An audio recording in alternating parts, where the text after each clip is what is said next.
In this video, I'm going to show you a few different ways to make walking animations, or walk cycles, for your characters in PixelLab.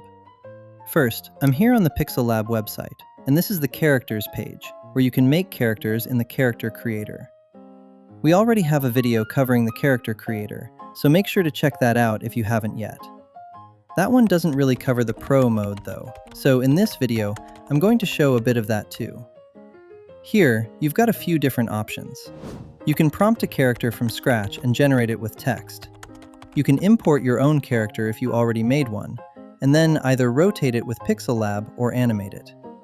And if you already have the rotations, you can also import those and just focus on the animation side. If you're using Pro, you can also give it a concept image and have it generate a pixel art character based on that reference, which is what I'm going to do here. So I'm going to drop in this concept image of a man wearing a green hoodie, blue jeans, and a baseball hat, and I'm going to generate him as a low top-down character at 56 pixels. Alright, now that we've got our character generated, you can see there's a button here that says Add Your First Animation.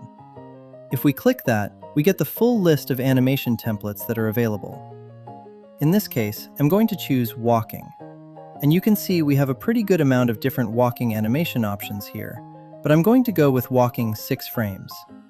You can also choose which direction you want to animate first, so I'm going to pick Southeast. And there we go. We already got a pretty decent result.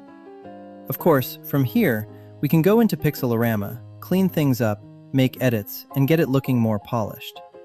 So that's exactly what I'm going to do. I'm opening this up in Pixelorama, and I'm also opening the 8 rotations we have of the character. The reason I'm doing that is because the face in the rotation sheet is cleaner than the one in the animation frames. I'm going to clean up the rotations to my liking, just to make sure I have the perfect character. I'm going to copy the face from the rotations and paste it into the walking animation frames so I can get a much cleaner and more consistent head.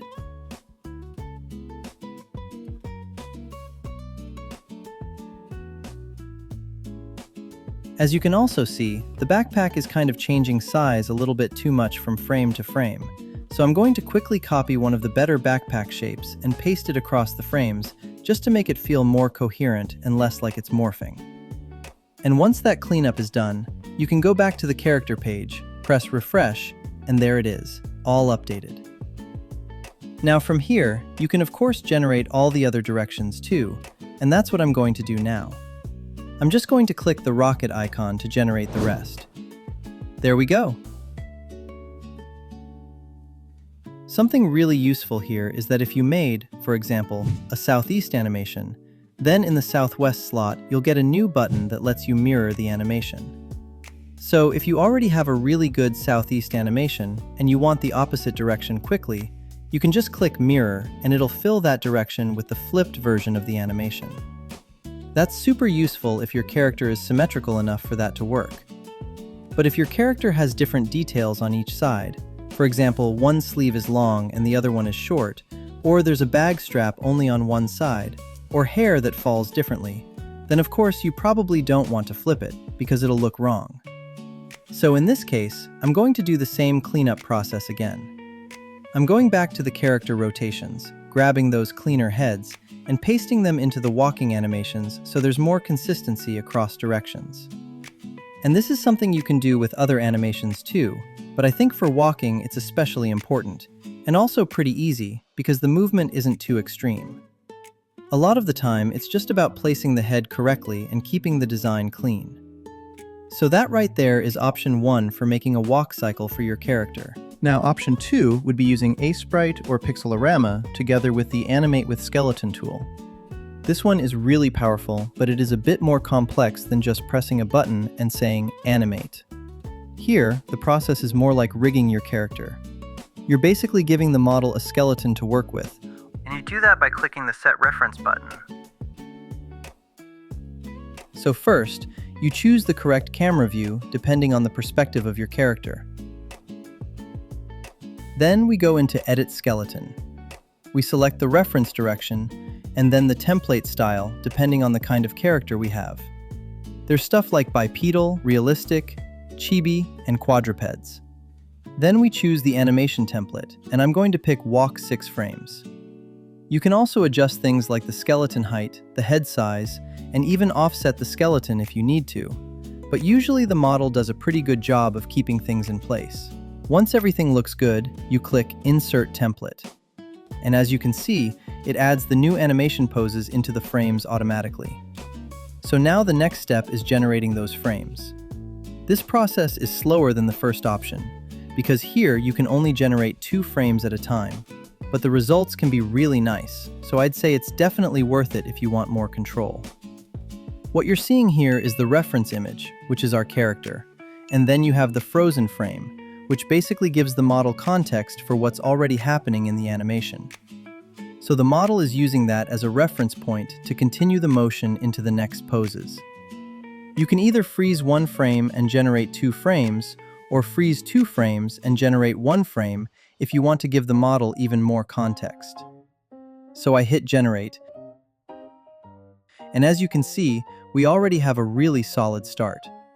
Sometimes you'll notice little things shift. For example, the colors in the eyes might change slightly. So what I'm going to do here is just copy the eyes from the original frame and paste them into the generated ones so they stay consistent. Then I keep going, generate the next 2 frames, paste the eyes again, and repeat that until the full 6-frame walk cycle is done. And you can see it gives us a pretty nice walking animation. Now I'm going to try another direction. Let's do southeast. I insert the template there. I'm going to change the direction. I'm going to go to Edit Skeleton. I'm going to change the reference direction as well. I'm going to insert the animation template. And there we go. Now I'm just going to start generating. And of course, just like before, you can clean everything up, make sure it looks right to your eye, and keep generating 2 frames at a time. That cleanup step matters, because remember, every frame you accept becomes context for the next one. So if your current frames are messy, the following frames can get messier too. So for example here, I'm just going to copy the head and paste it into each frame so the colors stay stable and everything looks more consistent.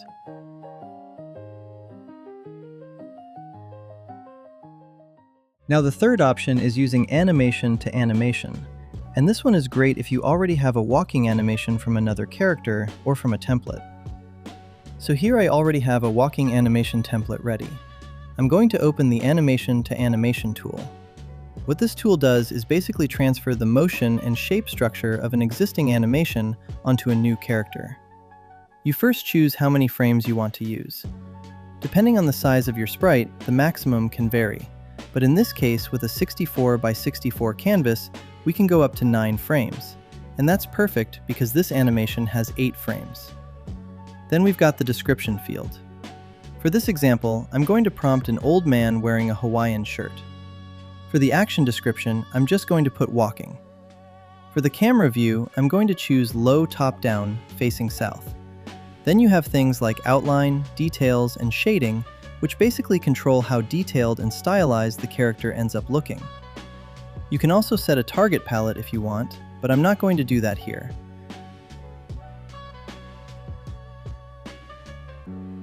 And there we go. Now just a bit of a cleanup, remove some stray pixels, and we have a perfect walking animation with our new character. And finally, if you have a character with really similar shapes, you can use it as a reference. Here I have my monk, and I'll use it as a reference, so I'll click Use Reference Image, and Set Reference. I'll edit the description to a bald monk, and I'll even do it with the old man as the base. So those are 3 different ways to make walking animations in PixelLab. The first option is the fastest and easiest if you just want to generate a walk cycle directly inside the character workflow. The second option, using Animate with Skeleton, gives you more control and can get you really nice results if you don't mind doing a bit more setup. And the third option, Animation to Animation, is perfect if you already have a motion template and want to transfer that movement onto a new character. So depending on your project and how much control you want, you can pick whichever workflow makes the most sense.